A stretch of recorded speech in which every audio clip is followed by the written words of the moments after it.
Hello everyone, welcome to our YouTube channel. आज का video पढ़ाने के पहले एक बहुत ही सिंपल सी जानकारी आप सभी के लिए।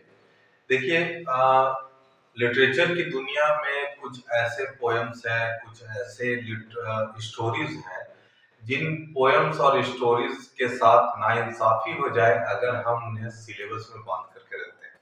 जी हाँ, कुछ पोएम्स और कुछ स्टोरीज ऐसी हैं जिसे आप बियॉन्ड द सिलेबस मान करके चल सकते हो, क्योंकि उनके अंदर जो मीनिंगफुल थॉट्स हैं या उनके अंदर जो मैसेजेस हैं वो किसी एक पर्टिकुलर कैटेगरी को देख करके लिखा गया नहीं है, या उनसे केवल और केवल एक पर्टिकुलर कैटेगरी इफेक्टेड नहीं होती। जैसे कि हम बहुत सारी स्टोरीज और बहुत सारे लिटरेचर के बारे में ये सोचते हैं कि नहीं, चलो ये बच्चों के लिए है तो let them with the students, लेकिन कुछ ऐसे पोएम्स और कुछ ऐसे स्टोरीज भी हैं जिनका असर हमारे समाज में रहने वाले हर लोगों के ऊपर होता है, क्योंकि उनके अंदर एक बहुत ही बेहतरीन मैसेज छिपा रहता है। मैं आज से ऐसे ही कुछ अच्छी पोएट्रीज और कुछ अच्छी कहानियां आप लोगों के सामने शेयर करने जा रहा हूं, जो specially one of the most legendary person in English literature William Shakespeare के द्वारा लिखी गई है। आप सभी ने शेक्सपियर का नाम सुना ही होगा।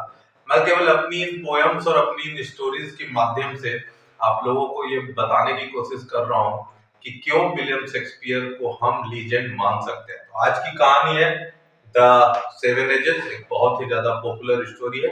इसे करते हैं और समझते हैं कि आखिर ये इतनी ज्यादा वैल्यूएबल क्यों है। देखिए, विलियम शेक्सपियर ने इसे लिखा है द सेवन एजेस, जिसमें उन्होंने कहा है कि the whole world is a stage. ये जो पूरी दुनिया है वो एक रंगमंच है। All the mens and womens are the artist. हर मर्द और हर औरत जो इस दुनिया में रहता है वो केवल एक कलाकार है, और वो अपनी इस स्टेज रूपी जिंदगी में अलग अलग किरदार को निभाता है और एक दिन इस रंगमंच रूपी दुनिया को छोड़ करके चला जाता है, जो कि सच भी है। अब इन 7 किरदारों को कितनी खूबसूरत तरीके से उन्होंने एक पोएट्री के माध्यम से हम सभी के सामने रखा है। चलिए आइए इसी को पढ़ते और समझते हैं। तो जो सबसे पहला स्टेज विलियम शेक्सपियर ने बताया है वो है चाइल्डहुड, एक ऐसी स्टेज ऑफ लाइफ जहां एक इन्फेंट चाइल्ड पूरी तरह से डिपेंडेंट है अपने पेरेंट्स के ऊपर। ये पेरेंट्स की जिम्मेवारी है कि उसकी देखभाल करें, क्योंकि वो फिजिकली बहुत कमजोर है, मेंटली बहुत ज्यादा वो कमजोर है। वो अपने बारे में अच्छा और बुरा सोच नहीं सकता। अगर पेरेंट्स का सपोर्ट ना मिले तो शायद वो अपने सेकेंड स्टेज ऑफ लाइफ में भी जा नहीं पाएगा। जब वो अपने फर्स्ट स्टेज ऑफ लाइफ को कंप्लीट कर लेता है तो वो इंटर करता है सेकेंड स्टेज ऑफ लाइफ में, जो है स्टूडेंट लाइफ। बहुत ही ज्यादा इंपॉर्टेंट, क्योंकि इसी स्टेज ऑफ लाइफ में उसके दोस्त बनते हैं और वो उन नॉलेजेस को गेन करता है जो नॉलेज उसे उसके पेरेंट्स से या उसके टीचर से मिलते नहीं है। तो दैट मीन्स आप समझ सकते हो कि ये स्टूडेंट लाइफ वो सारी चीजों के सीखने की उम्र है जो उसे पेरेंट्स से और टीचर से मिलता नहीं है। Next, the third stage of life is lovers life. शादी हो चुकी है, अगर लड़की है तो शी इज हैविंग हस्बैंड, अगर लड़का है तो नाउ अपनी वाइफ के बारे में सोच रहा है, एक अलग ही दुनिया है। अभी बाकी चीजों से उसे मतलब कम है, बस वो केवल अपनी लाइफ के बारे में ज्यादा टाइम स्पेंड करता है और ज्यादा सोचता है, जिसमें उसके सोचने का एक जो मेन, जिसे आप कह सकते हो एक टॉपिक बोल लो या एक एम बोल लो, वो उसके पार्टनर से ज्यादा कुछ भी नहीं है। दैट मीन्स पार्टनर के बारे में ही सोचता है। नेक्स्ट, आपको पता होना चाहिए शादी हुई है तो बच्चे तो होंगे। Now the most difficult stage of life. अब आप एक सोल्जर हो। सोल्जर क्यों? क्योंकि अब आपके बच्चे हैं, आपके पास उनकी रिस्पॉन्सिबिलिटीज है। बाहर एक सैनिक की तरह जाइए, बाहर की दुनिया में लड़िए और अपने बच्चों की रिक्वायरमेंट्स को पूरा कीजिए, just like you are just behaving like a soldier. Next one is जज लाइक। अब आप हर छोटी बड़ी चीज में फैसला लेते हैं, हर एक छोटी बड़ी चीज में फैसला लेते हैं।